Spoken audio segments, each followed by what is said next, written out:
Welcome to The Explainer. Today, we are diving into a really fascinating thought experiment, one that asks us to maybe reconsider everything we think we know about humanity's place in the cosmos. So, let's kick things off with this powerful idea from the late hypnotherapist Dolores Cannon. The source material for this explainer uses her work as a sort of jumping off point, and you can totally see why. This idea that we're here for a reason, that our presence is intentional, it's the perfect launchpad for the cosmic journey we're about to take. Okay, now before we go any further, I've got to make something super clear. The foundation for today's explainer is a work of imagination. It's framed as a roundtable discussion with experts who never actually met. It's a creative way to explore a single, really profound question. All right, let's dive into the first huge idea here, the Guardian hypothesis. This is the theory that an advanced, non-human intelligence might already be here, actively shielding Earth from all sorts of cosmic dangers. Think massive solar flares, all happening completely behind the scenes. And that's the big question this thought experiment really digs into. If that's true, what does that mean for us? You know, their imagined answers could totally reframe our cosmic identity, shifting us from being the center of our own story to just being a chapter in a much, much larger one. And what's so interesting is how all these different perspectives, from thinkers like Avi Loeb and Michio Kaku, they all kind of point in the same direction. The narrative shifts away from us being these lonely wanderers in a silent universe. Instead, maybe we're part of a huge ecosystem. Maybe Earth has some kind of special importance. And maybe, just maybe, we belong to a cosmic community that is ancient and deeply connected. Okay, so this all sounds very out there, right? Cosmic guardians and all that. But what if these huge cosmic ideas have effects that we can see right here on Earth?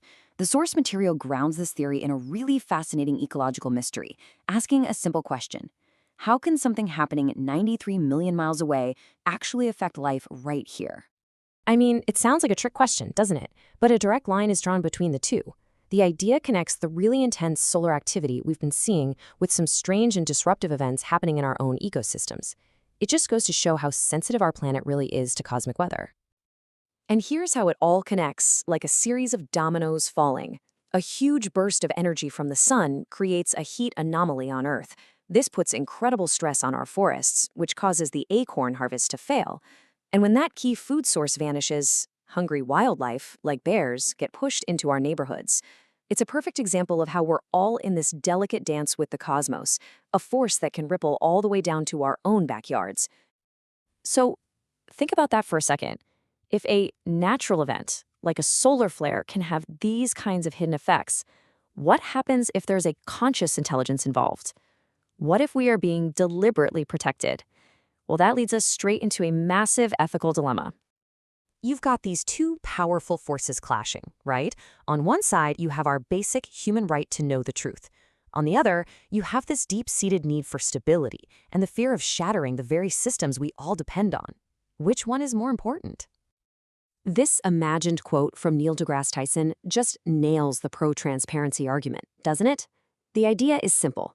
How can we really call ourselves free or informed citizens if we're kept in the dark about the fundamental forces that are shaping our safety and our destiny? But then you get this flip side, this compelling counter-argument. Imagine through the voice of Yuval Noah Harari. What if the secrecy isn't about controlling us, but protecting us from ourselves?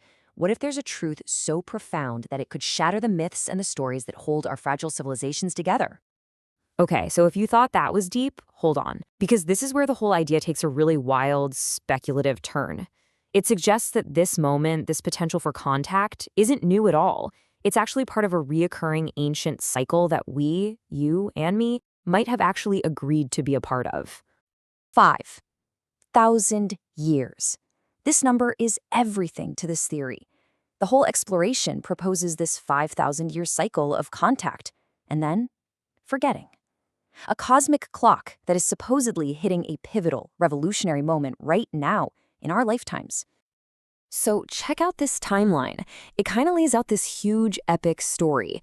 It suggests a time of open contact with higher beings thousands of years ago, followed by a long, long period of forgetting. And now? Well, now we're entering what's called the remembering, a time when, according to this theory, many of the very same souls who were here for that last contact have come back to see the cycle open up all over again. So how does that even work? Well, it comes down to this idea of soul memory. And no, it's not like you'd remember what you had for breakfast 5,000 years ago. It's described as something deeper, more of an intuitive stirring, a feeling of purpose, or a strange sense of familiarity with these big cosmic ideas. That I've been preparing for this feeling that a lot of people are apparently talking about today. So, after all this, cosmic guardians, ancient cycles, soul contracts, it all boils down to one final and honestly the most important question. What's our part in all this? What's our responsibility in this huge cosmic drama? Yeah, so the big takeaway here is that being protected doesn't mean we get to sit back and relax. It's the opposite. It's a wake-up call. It's a challenge for us to finally grow up and move past our constant fighting. It's about taking our job as caretakers of this planet seriously. And maybe most importantly, it's about raising our collective consciousness, moving from a place of fear to one of curiosity and trust, both in ourself and in the universe. And I think this imagined quote just sums it all up perfectly. The idea of a hidden guardian isn't about waiting to be rescued. It's about being seen as having potential. And the responsibility? Well, it falls right on our shoulders to rise up and actually meet that potential. And that's where this whole exploration leaves us, with a really powerful question. It takes this giant, cosmic idea about guardians and ancient cycles and brings it right back home. To you. To me. The door doesn't open on their schedule. It opens on ours. It opens when we're ready.